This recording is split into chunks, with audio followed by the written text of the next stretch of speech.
이런 이야기를 들어보셨습니까? 평생 동안 하나님을 섬기며 사회에서 여러 가지로 많은 기여를 한 사람이 죽어서 천국문에 이르렀답니다. 천국문에 막 들어가려고 하는데 사도 바울이 그를 가로막았습니다. 그리고 하는 말, 이 문을 통과하려면 약간의 절차가 필요한데 당신이 일평생 살아온 것을 점수로 환산해서 1000점이 되어야 한다고 했습니다. 그래서 이제 문답이 시작이 되었습니다. 나는 일평생 동안 하나님을 섬기며 선교단체에서 30년 동안 일했다고 했더니 1점이라고 그랬습니다. 충실한 한 가정의 가장으로서 사명을 다했다라고 했더니 2점이라고 했습니다. 나는 목사와 교수로 존경받으며 살아왔고 사회에도 많은 일들을 했습니다. 그랬더니 2점이라는 대답이 돌아왔습니다. 이제 이분의 마음속에 걱정이 생겼습니다. 언제 1000점이 될 수 있겠습니까? 그래서 하는 말, 그는 이렇게 고백했습니다. 나는 60년 동안 한 번도 예배에 빠진 적이 없습니다. 그리고 매일 새벽 기도 회의에 참석했고 나는 교회의 리더로서 사람들에게 성경을 가르쳤습니다. 그때 바울이 하는 말, 정말 훌륭한 일을 하셨군요. 1점 정도 되겠습니다. 지금까지 점수를 계산해 보니 10점도 안 됩니다. 그는 더 이상 이제 할 말이 없어졌습니다. 그래서 무릎을 꿇고 이렇게 하소연했습니다. 예수님, 난 어떡합니까? 난 일평생 예수님만을 믿고 예수님이 나의 구주이심을 믿고 나는 세상에 살면서 날마다 죄인됨을 고백하고 살았을 뿐입니다. 나는 아무리 생각해 보아도 죄인이네요. 여기 들어갈 자격이 없습니다. 그러니 주님, 나를 도와주십시오 라고 했더니 사도 바울이 그 얘기를 듣고, 자, 이제 당신은 드디어 1000점을 얻었습니다. 이젠 들어가도 좋습니다. 그러면서 문을 활짝 열어주었다는 말이 있습니다. 사랑하는 주 안의 성도 여러분, 어떤 사람이 천국에 들어갈 수 있을 거라고 생각하십니까? 나름대로 신앙생활 열심히 하고 신앙의 연조는 깊어가고 교회 안에서 이 일 저 일을 감당하고 사회에 가서 선한 일을 많이 하면 그 대가로 천국에 들어갈 수 있을까요? 여러분, 그거 가지고 안 됩니다. 가장 중요한 것은 내가 힘써도 애써도 노력해도 발버둥을 쳐도 우리는 천국에 들어갈 수 없습니다.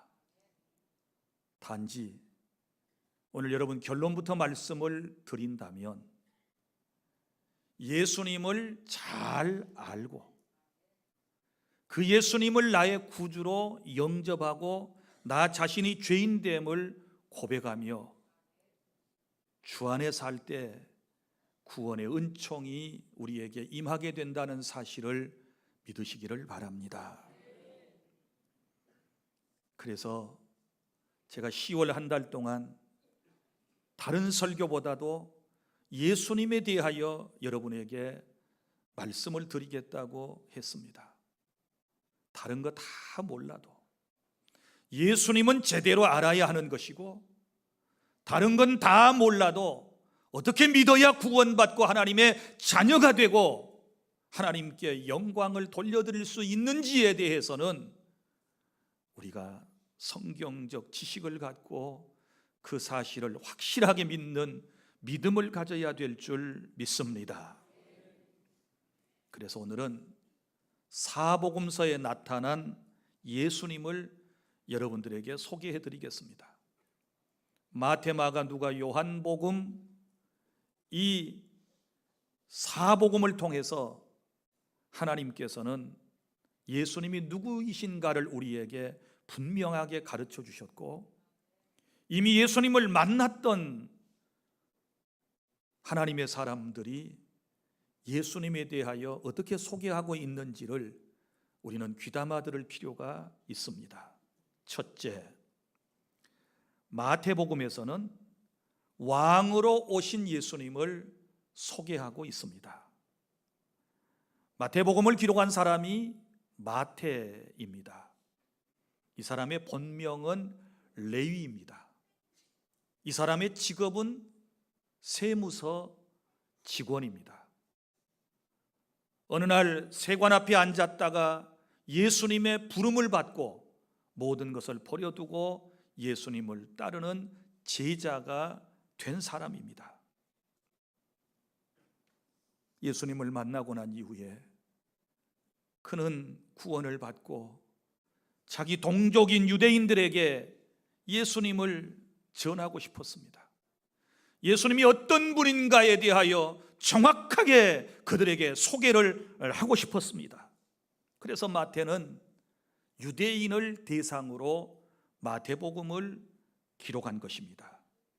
그래서 유대인들이 쉽게 납득할 수 있고 이해할 수 있는 그런 표현을 써가면서 그들의 눈높이에 맞춰서 예수님이 누구이신가를 소개하는 것입니다. 유대인들은요, 날마다 그때 당시에 누구를 기다리고 삽니까? 메시아, 구세주, 그것도 왕으로 오신다고 약속된 그 구세주를 기다리고 있는 것입니다. 수백 년 동안 그들은 왕으로 오실 메시아를 기다리는 것입니다. 그것도 다윗의 혈통에서 다윗의 자손으로 이 땅에 오실 그 메시아를 기다리는 것입니다. 그래서 마태는 너희들이 그처럼 기다리던, 우리 민족이 그처럼 약속을 따라 기다리던 메시아가 오셨다라고 소개를 하고 있는 것입니다. 그래서 마태복음 1장 1절 아브라함과 다윗의 자손 예수 그리스도의 족보라, 이렇게 말씀을 시작하지 않습니까? 사랑하는 성도 여러분, 우리 예수님은 구약에 약속하신 대로, 예언하신 대로 이 땅에 오셨음을 믿으시기를 바랍니다. 늘 말씀드리지만 우리 인간의 시조이고 모든 인류의 대표자가 되는 아담과 하와가 에덴 동산에서 하나님께서 금하신 선악을 알게 하는 나무의 열매를 따먹는 불순종의 죄를 짓게 되지 않습니까? 그로 인하여 인간 세상에 고통이 왔고 사망이 왕노릇하게 되었다라고 하는 것은 우리가 너무 잘 알고 있지 않습니까? 그런데 하나님은 여전히 인간을 사랑하셨습니다. 그래서 죄에 빠진 인생을 구원하시기 위하여 메시아를 보내시겠다는 약속을 하셨습니다. 언젠가 너희들을 구원할 구세주가 이 세상에 낳게 될 것이다 라고 말씀을 했는데, 그것이 바로 창세기 3장 15절에 나타난 최초의 복음, 이걸 원시복음이라고 그러는데, 여기 말씀에 구세주가 여인의 후손으로 오실 것에 대하여 말씀을 하셨습니다. 다 함께 시작. 내가 너로 여자와 원수가 되게 하고 내 후손도 여자의 후손과 원수가 되게 하리니 여자의 후손은 내 머리를 상하게 할 것이요 너는 그의 발꿈치를 상하게 할 것이다. 이렇게 말씀을 하셨습니다. 이게 무슨 얘기입니까? 지금 누가 누구와 대화를 하는 것입니까? 하나님께서 뱀 사탄과 지금 대화를 하시지 않습니까? 여기 말씀에 보면 여인의 후손, 여자의 후손이 오실 것이다.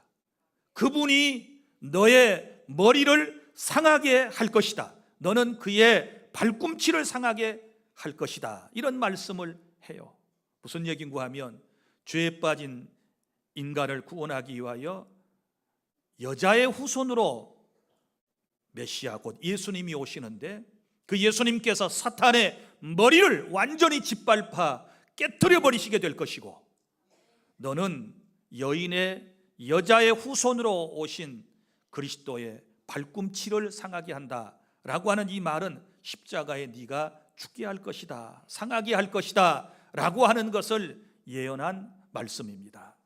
그런데 이 최초의 복음이 작은 아주 신랄 같은 잘 보이지도 아니할 이 점 하나로 시작되지만, 나중에 점차 주님은 계속해서 시간이 흐르면서 우리에게 그 메시아에 대한 약속을 주시지 않습니까? 창세기 9장 27절에서는 셈의 후손으로 오실 것이다. 그리고 창세기 12장 3절에서는 아브라함의 후손으로 오실 것에 대하여 말씀을 하셨습니다. 다 함께 시작. 너를 축복하는 자에게는 내가 복을 내리고 너를 저주하는 자에게는 내가 저주하리니 땅의 모든 족속이 너로 말미암아 복을 얻을 것이라 하신지라. 아멘. 여기 바로 여인의 후손에 대한 얘기입니다. 메시아가 아브라함의 후손을 통해서 오시게 될 터인데, 땅의 모든 족속이 너로 말미암아, 곧 아브라함의 후손으로 태어나서 모든 인간을 죄에서 구원하실 그분을 통하여 많은 민족이, 모든 족속이 구원의 은총, 복을 받게 될 것이다. 이렇게 말씀을 하시지 않습니까? 자, 창세기 49장 10절로 계속 넘어가면 이제 그 메시아는 유다 지파를 통해서 오신다. 이스라엘에 12지파가 있는데 유다 지파를 통해서 오시게 될 것이다. 또 사무엘하 7장 12절에서는 다윗의 혈통으로 오실 것이다. 그리고 이사야 7장 14절에서는 처녀의 몸을 통하여 메시아가 오실 것이다. 그리고 미가서 5장 1절부터 5절에서는 그 메시아는 유대 땅 베들레헴에서 다윗의 동네에서 탄생하게 될 것이다 라고 예수님 탄생 700년 전에 확실하게 예언을 하셨는데, 그 예언대로 우리 예수님께서 이 땅에 오셨음을 믿으시기를 바랍니다. 여러분, 유대인들은 누구를 기다린다고 그랬습니까? 왕을 기다리고 있습니다. 메시아를 기다리고 있습니다. 특별히 왕을 기다리고 있습니다.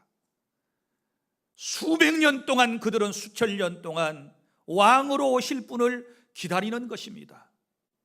왜냐하면 사실 그들의 역사를 보십시오. 이스라엘 공동체는 북쪽 이스라엘과 남쪽 유다나라 이 공동체를 통틀어서 계속해서 역사 이래 주변의 강대국들에게 얼마나 많은 어려움을 당했는지 모릅니다. 저 아수르에게, 그리고 바벨론에게, 그리고 페르시아에게, 그리고 헬라에게, 그리고 지금은 로마 제국의 압제하에 있는 것입니다. 그래서 그들의 마음속에는 메시아 대망 사상이 가득 차 있습니다. 우리의 왕이 오신다, 다윗의 혈통을 이어받고 왕이 오신다. 그러면서 그 왕을 기다리는 그 사람들에게 마태는 바로 그분이 누구냐? 봐라, 예수님이시다. 예수님이 우리 민족의 왕으로 오셨다라고 그는 지금 소개를 하고 있는 것입니다. 사랑하는 주 안의 성도 여러분, 우리 예수님은 저와 여러분의 왕으로 이 세상에 오셨음을 믿으시기를 바랍니다. 우리가 한 나라 혹은 국가라고 할 때 몇 가지 요소를 포함해야 합니다. 먼저는 영토, 영역이 있어야 되겠지요. 그 다음에 거기에 거주하는 백성이 있습니다. 그리고 통치자가 있어야 국가라고 할 수 있지 않겠습니까? 예수님은 우리의 왕으로 오셨습니다. 그럼 왕만 있는 나라가 어디 있습니까? 하나님의 나라가 있습니다. 마태복음에 천국이라고 그랬습니다.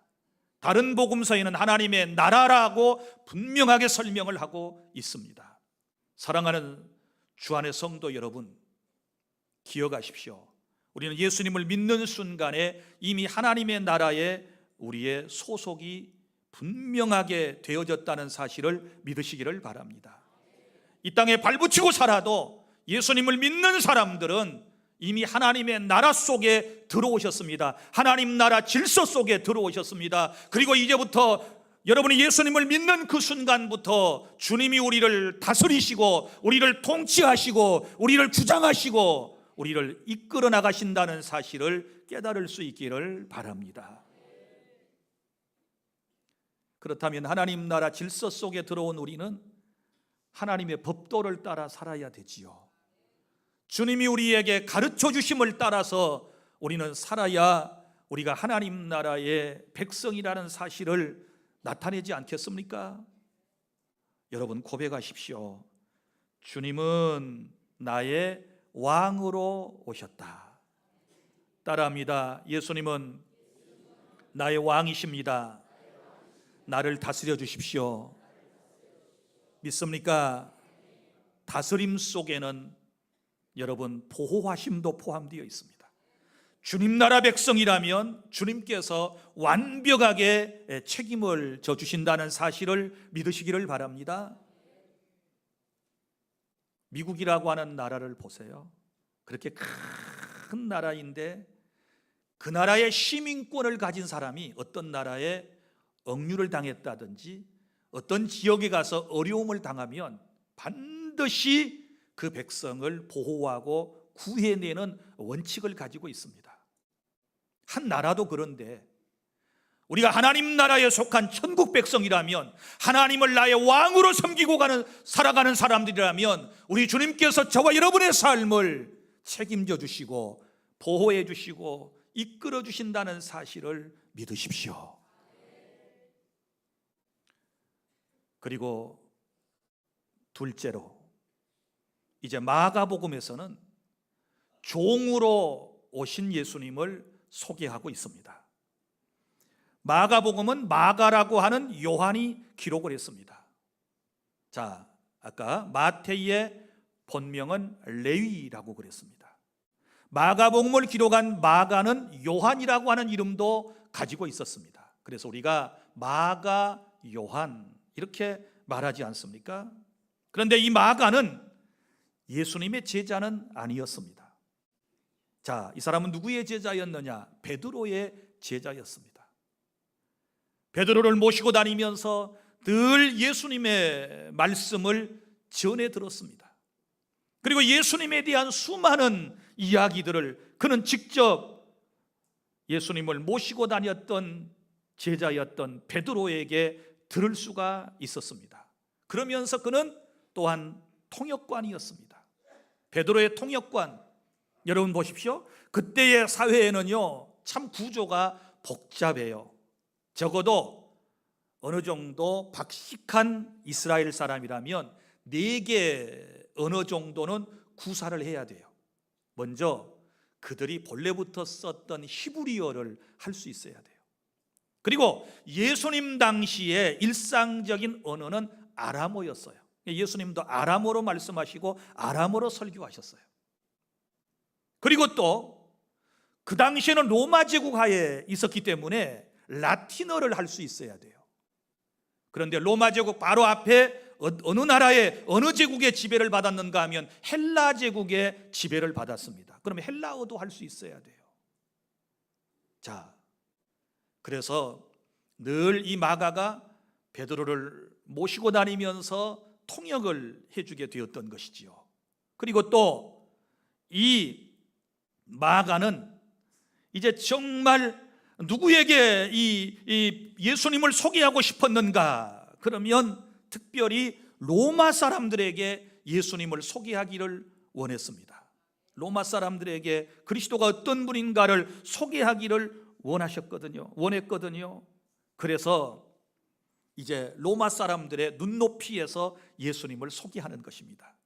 로마 사람들은 헬라 사람들과 달라서 이 사람들은 이론, 생각보다는 실천적 행동을 항상 원하는 사람들이에요.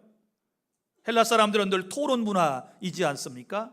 그런데 로마 사람들은 거기에 반하여 늘 행동, 실천을 더 먼저 앞세우는 사람들이었기 때문에 그들의 눈높이에 맞춰서 예수님을 소개하기를 시작합니다.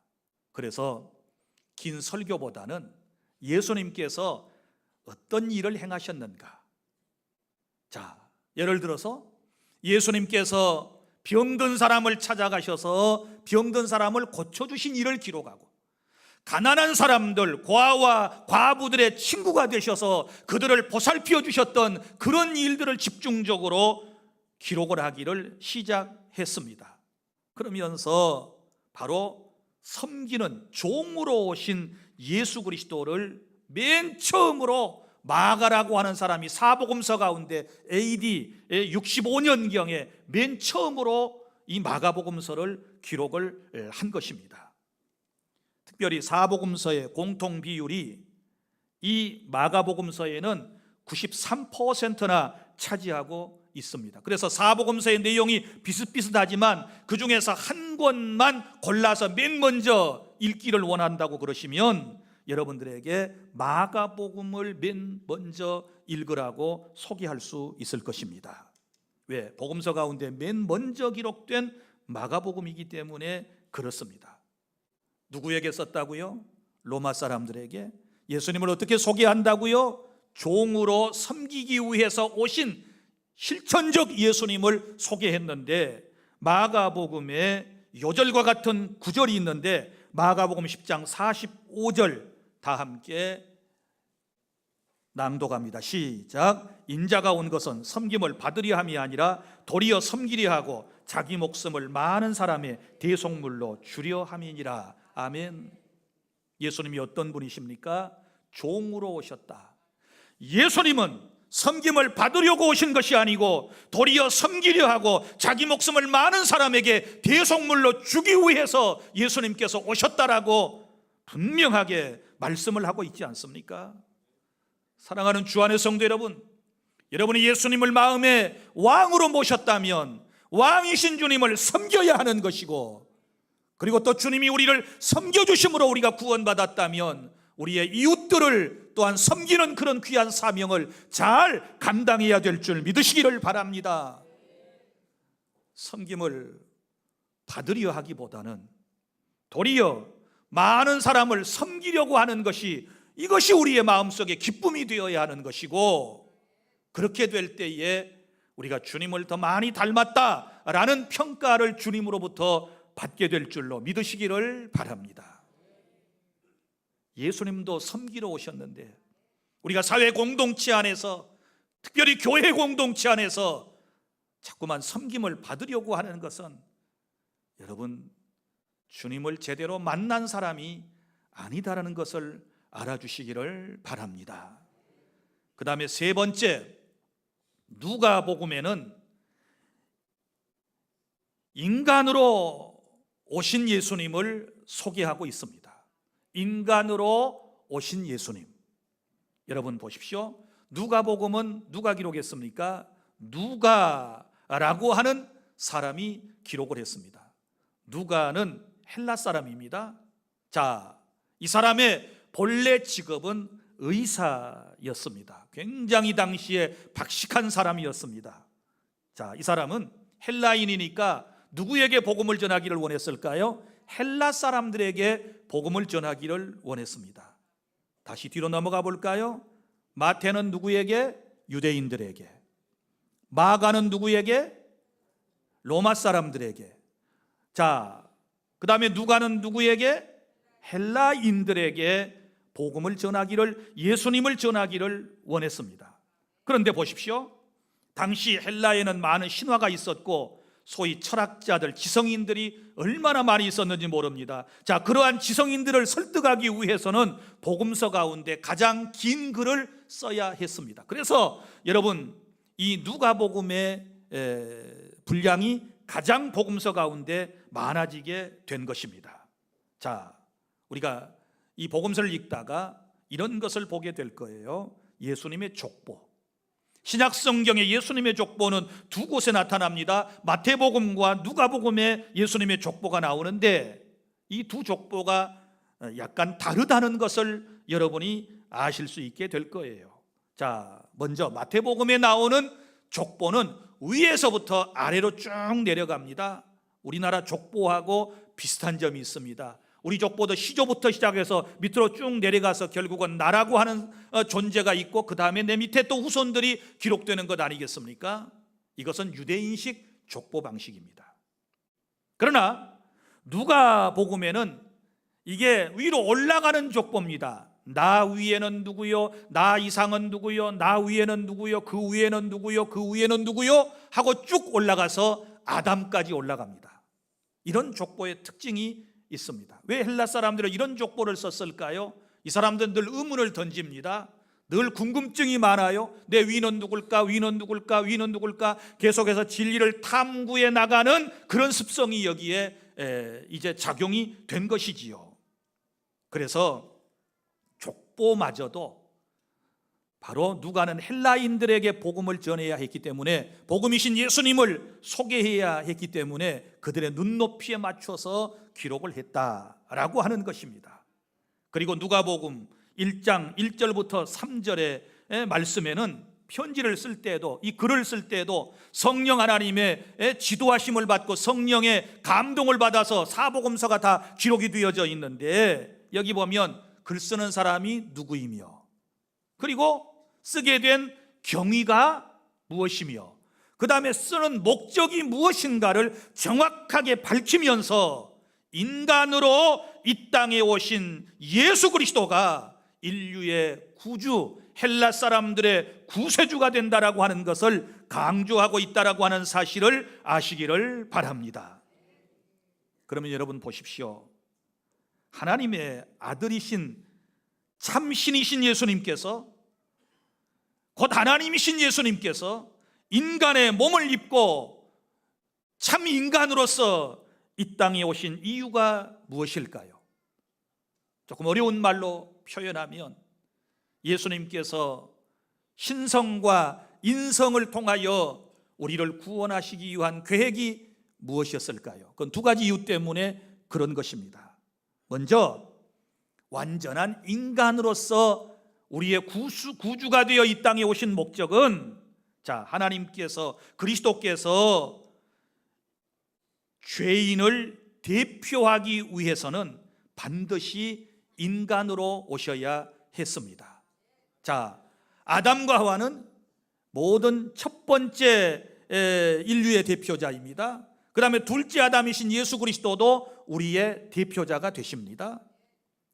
보십시오, 여러분.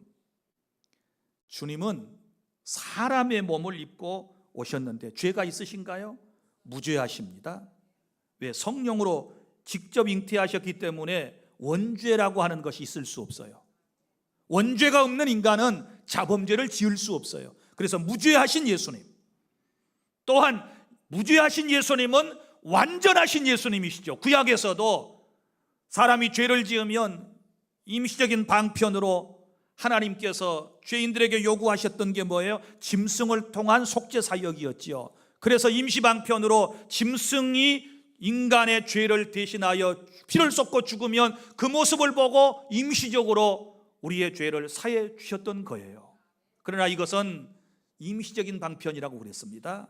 이건 계속 반복되는 거예요. 그래서 구약에서는 계속해서 반복적으로 피의 제사, 짐승의 제사가 진행될 수밖에 없었던 것입니다. 그러나 우리 하나님께서는 영원한 속죄를 저와 여러분에게 주시기 위하여 하나님이신 예수 그리스도가 사람의 몸을 입고 이 땅에 오셔서 우리의 죄를 대신하여 십자가에서 피를 쏟고 죽으심으로써 완전하게 저와 여러분의 모든 죄를 다 해결해 주셨다는 사실을 믿으시기를 바랍니다. 그래서 예수님은 사람으로, 인간으로 오신 거예요. 두 번째 이유는 예수님께서 완전한 사람이시지만 완전한 신, 곧 하나님이시라고 그랬지 않았습니까? 그 이유는 어디에 있습니까? 여러분, 사람은 절대 사람을 구원할 능력이 없어요. 하나님의 능력 아니면 절대로 인생은 구원받을 길이 없어요. 그래서 예수님은 하나님으로 이 세상에 오셔야 한 거예요. 그래서 예수님께서 하늘의 보좌를 버리시고 라고 하는 말은 그가 낮아지심을, 이 땅에 오심을 표현한 것뿐이지 하늘에서 오실 때 신성을 포기하고 인성만 가지고 오셨다는 얘기가 아니에요.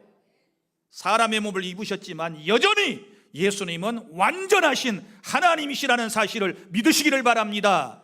그래야 우리를 완벽하게 죄에서부터 구원하실 수 있으시기 때문이셨습니다. 깨달을 수 있기를 바랍니다. 이 인간으로 오신 예수님은 완벽한 존재였고 역사적 예수였다는 사실을 우리가 알아야 합니다.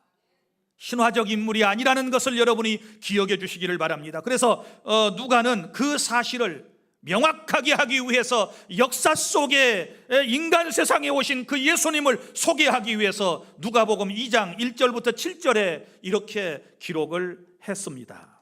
자, 누가복음 2장 1절부터 7절까지 말씀을 또박또박 읽도록 하겠습니다. 여기 보면 그때 당시에 여러분 상황이 나옵니다. 어느 나라였는가, 어느 시대였는가, 통치자는 누구였는가, 동네는 어떤 동네였던가, 그때 사람의 이름은 누구인가를 정확하게 기록을 할 필요가 있었던 것이죠. 왜냐하면 그 헬라인들을 설득하기 위해서. 인간으로 오신 역사적 예수에 대한 말씀, 자 1절부터 7절까지 시작. 그때에 가이사 아구스토가 영을 내려 천하로 다 호적하라 하였으니 이 호적은 구려노가 수리아 총독이 되었을 때 처음 한 것이라. 모든 사람이 호적하려 각각 고향으로 돌아가며 요셉도 다윗의 집 족속이므로 갈릴리 나사렛 동네에서 유대를 향하여 베들레헴이라 하는 다윗의 동네로 그 약혼한 마리아와 함께 호적하러 올라가니 마리아가 이미 잉태하였더라. 거기 있을 그때 해산할 날이 차서 첫 아들을 낳아 강보에 싸서 구유에 누였으니 이는 여관에 있을 곳이 없음이로라. 아멘. 내가 믿는 예수님은 인간으로 오신 실존 역사적 인물이시고 나의 구주가 되신다는 사실을 믿으시기를 바랍니다. 넷째, 이제 요한복음에서는 하나님의 아들이신 예수님을 소개하고 있습니다. 요한복음을 기록한 사람은 요한이라고 하는 예수님의 제자입니다. 그는 어부 출신이었습니다. 자, 이 사람은 요한복음을 기록한 목적이 있었습니다. 헬라 시대의 모든 사람들에게 예수님을 소개하기를 원했습니다. 그리고 이미 기록된 공관복음서, 마태, 마가, 누가 복음까지를 공관복음이라고 그러는데 한문의 뜻은 뭐냐 그러면 공통된 관점에서 보고 기록한 복음서다, 그 뜻이에요. 그러니까 이 마태, 마가, 누가 복음은 내용들이 어때요? 비슷비슷한 관점들이 있지 않습니까? 그래서 맨 먼저 마가복음 기록되었고 누가복음 기록되었고 마태복음이 기록된 이후에 거기에서 빠진 것들을 성령 하나님의 감동하심에 따라서 그동안의 이 복음서들은 예수님의 갈릴리 사역을 중심으로 해서 예수님에 대한 사역들을 기록했었는데 이제는 예루살렘을 중심으로 한 사역들을 기록하기 위해서 요한복음을 썼던 것입니다. 그래서 여러분, 이 복음서의 내용을 보면, 요한복음의 내용을 보면 신학적입니다. 헬레니즘 문화권의 사람들에게 예수님의 신성과 인성에 대해서 설명을 하는 것입니다. 특별히 하나님의 아들이신 예수 그리스도, 곧 하나님의 아들은 누구이십니까? 하나님이시지요. 자, 큰 암소가 새끼를 낳습니다. 송아지라고 부르죠. 짐승이죠. 소는 짐승이라고 그럽니다. 동물입니다. 짐승이 짐승을 낳으면 반드시 짐승일 것입니다. 사람이 사람을 낳으면 뭐예요? 사람입니다. 하나님이 하나님의 아들이라고 말을 할 때는 누구예요? 하나님이시라 그 말이에요. 믿습니까? 그러면서 하나님의 아들이 확실하다라고 하는 것을 증거하기 위해서 요한복음의 7가지 예수님이 행하셨던 이적들을 기록해 놓았습니다. 그 첫 번째가 뭐예요? 갈릴리 가나 혼인잔치에서 물이 변하여 포도주가 되게 한 일이라든지, 이런 여러 가지 일들, 중요한 것 7가지 이적들을 기록하면서 하나님이 아니면, 신이 아니면 이런 일을 어떻게 할 수 있겠어요? 이러면서 복음을 전하는 것입니다. 인간이지만 하나님이시기 때문에 이런 기적이 일어났다. 그러면서 예수는 곧 하나님의 아들, 곧 하나님이시다 라고 하는 것을 사람들에게 소개하고 있는 것입니다. 믿습니까? 여러분은 예수님을 인간 예수로만 믿어서는 안 돼요. 완벽하신 인간이시지만 완벽하고 완전하신 하나님 되심 또한 믿으시기를 바랍니다. 할렐루야. 그래서 예수님께서 직접 하셨던 말씀을 인용해서 우리에게 전달해 주었습니다. 요한복음 14장 6절, 예수님이 누구이신가 볼까요? 다 함께 시작. 내가 곧 길이요 진리요 생명이니 나로 말미암지 않고는 아버지께로 올 자가 없느니라. 아멘. 예수님이 하신 말씀을 그대로 기록을 해 놓았답니다. 또 보십시오. 그리고 요한이 이제 공관복음에 혹 빠져 있는 것들을 보충하기 위해서, 예수님의 신성을 강조하기 위해서, 하나님의 아들 되심을 더 자세하게 설명하기 위해서 이 요한복음을 기록한 목적이 나옵니다. 요한복음 20장 31절 다 함께 시작. 오직 이것을 기록하면 너희로 예수께서 하나님의 아들 그리스도이심을 믿게 하려 함이요 또 너희로 믿고 그 이름을 힘입어 생명을 얻게 하려 함이니라. 아멘. 자, 오직 이것을 기록하면 바로 목적이 있다는 거지요. 너희로 예수께서 하나님의 아들 그리스도이심을 믿게 하려 함이요. 믿습니까? 예수님이 하나님의 아들 곧 하나님이심을 믿어야 된다 그 말이지요. 자, 믿으면 어떤 결과가 생길까요? 또 너희로 믿고 그 이름을 힘입어 생명을 얻게 하려 하심이라. 아멘. 자, 나는 지금 여러분들에게 예수님을, 이미 복음서에 기록되어 있는 예수님을 소개하고 있는 것뿐입니다. 여러분이 예수님의 소개를 분명히 잘 받고 여러분이 이해를 하셨다면 이제 여러분이 하셔야 할 일은 뭐예요? 믿는 것입니다. 예수께서 하나님의 아들 그리스도이심을 믿는 거예요. 할렐루야. 그래서 오늘 마가복음에서도 하나님의 아들 예수 그리스도의 복음의 시작이다 이렇게 말씀을 하셨습니다. 복음은 곧 누구입니까? 하나님의 아들 예수 그리스도가 복음이 되심을 믿으시기를 바랍니다. 이제 우리가 해야 할 일은 뭐예요? 믿는 것입니다. 확실하게 믿으시기를 바랍니다. 이 믿음 위에 서 있는 사람은 절대로 신앙이 흔들리지를 않는 것입니다. 우리의 신앙생활의 목적은 예수님을 더 자세히 아는 것입니다. 그리고 그 예수님을 닮아가는 것입니다. 그리고 그 예수님처럼 우리는 살아가는 이것이 신앙의 목적이 된다라고 하는 사실을 믿으시기를 바랍니다. 이제 말씀을 맺습니다. 우리 하나님께서는 사복음서를 통해서 우리에게 예수님이 어떤 분이신지를 말씀해 주셨습니다. 먼저 마태복음을 통하여 예수님을 우리의 왕으로 소개하고 있음을 믿으시기를 바랍니다. 따라하겠습니다. 예수님은 나의 왕이십니다. 나를 다스려 주십시오. 믿습니까? 항상 주님의 나라 속에 속해 있다는 걸 알고 주님의 다스리심을 받고 왕이신 주님만을 높이시며 살아가실 수 있기를 바랍니다. 그리고 예수님은 나의 죄를 대속해 주시기 위하여 종으로 우리에게 오신 나의 주님이십니다. 이제 주님이 나를 섬겨주심으로 내가 구원받았다면 나도 항상 하나님을 섬기고 왕이신 주님을 섬기고 내 가족과 이웃과 교회 공동체와 이 사회를 섬기는 귀한 사명을 감당해 주시기를 바랍니다. 또한 우리 예수님께서 인간으로 우리에게 오셨습니다. 인간으로 오셔야 하는 이유가 뭐라고요? 인간의 죄는 인간이 대속할 수밖에 없기 때문에 사람의 몸을 입고 이 땅에 오신 나의 사랑하는 예수님이 하셨던 일들을 우리는 기억을 해야만 하는 것입니다. 내가 거저 구원받게 하시려고, 은혜로 구원받게 하시려고 성부 하나님께서 우리를 사랑하시고 성자 예수님께서 우리를 위하여 이 땅에 사람의 몸을 입고 오셔서 피를 쏟고 죽으시고 성령 하나님께서 그 사실을 믿게 하심을 통하여 내가 거저 하나님의 은혜로 구원받았다는 이 사실을 여러분이 꼭 기억해 주시고 그런 마음으로 주님을 섬겨주시기를 바랍니다.